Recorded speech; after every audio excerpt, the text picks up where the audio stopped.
our devotional, we're talking about Jesus as the Lord of life, and appropriately, I'm standing at the traditional site of the garden tomb, the tomb where Jesus was laid only 3 days later to be raised from the dead.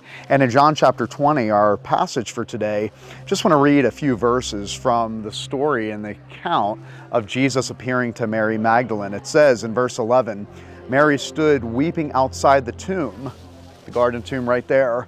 And as she stooped in to look into the tomb, she saw two angels in white sitting where the body of Jesus had lain, one at the head and one at the feet. And they said to her, "Woman, why are you crying?" She said to them, "They have taken away my Lord, and I do not know where they've laid him." Having said this, she turned around and saw Jesus standing, but she did not know that it was Jesus. Jesus said to her, "Woman, why are you weeping? Whom are you seeking?" Supposing him to be a gardener, she said to him, "Sir, if you've carried him away, tell me where you've laid him, and I will take him away." And Jesus said to her, "Mary." She turned and said to him in Aramaic, "Rabboni," which means teacher. She said to her, "Cling to me not, for I have not yet ascended to the Father, but go to my brothers and say to them, I am ascending to my Father and your Father, and to my God and your God." To think right here 2,000 years ago that Jesus raised from the dead and he came forth from this tomb to declare victory over sin and death is something that we will never be able to fathom. It is the miracle of miracles. It's interesting that I'm standing here at a garden tomb. We think about where life began. Life began in Genesis 1 and 2, we're told, in a garden, and God brings life out of death. He brings light out of darkness. Well, where does new life begin? In a garden.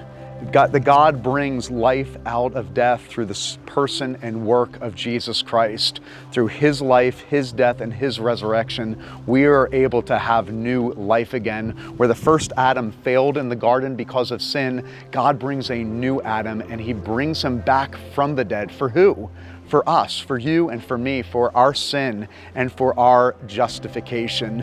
But we shouldn't be surprised. God had been preparing his people for thousands of years. It was out of the ground that God would bring Adam. It would be out of a barren womb that God would bring life out of Sarah's barren womb. God was always giving us a pattern and a rhythm of life coming out of death. And here on Easter Sunday, we celebrate the great miracle of all, the greatest victory over sin and death once and for all, the miracle of Jesus and his resurrection. And here's the good news. By Jesus raising from the dead and being raised from the dead, he is not declaring only that we have victory over spiritual death, but over physical death as well. You see, Jesus didn't come back from the dead simply to save us spiritually, but also to save and rescue us physically as well.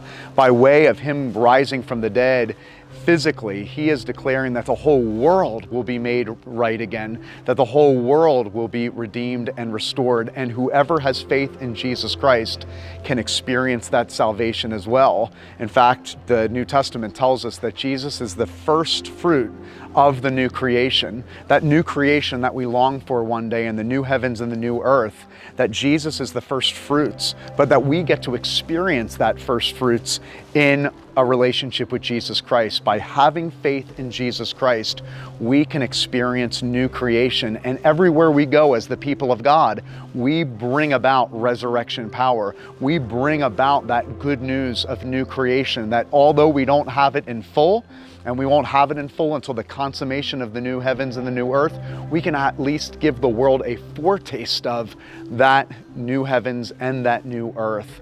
Because of the resurrection, all things are being made new, that Jesus is the Lord of life. Let me say in a very personal way, I don't know where you are today as you're reading this devotion and you're thinking about your life. Maybe you're scared today. Maybe you're full of doubt. Maybe you're dealing with something that just seems absolutely too overwhelming. Maybe you're dealing with shame and with guilt. Believe this, because Jesus raised from the dead on that first Easter Sunday, He has the power to redeem and restore your life. The same power that raised Jesus from the dead is the same power that can be at work within you. So realize that your life is not in vain, that God can bring about in your life, regardless of what you've done, regardless of where you've been, He can bring about new life. He can bring about new creation. He can bring about resurrection. He is in the business of bringing life out of death. So believe that today, and may this Easter Sunday, as we think about the power and the glory of the resurrection, bring you joy, bring you hope, bring you confidence, and bring you a renewed sense of faith. Because Jesus lives, we can face tomorrow. He truly is the Lord of life.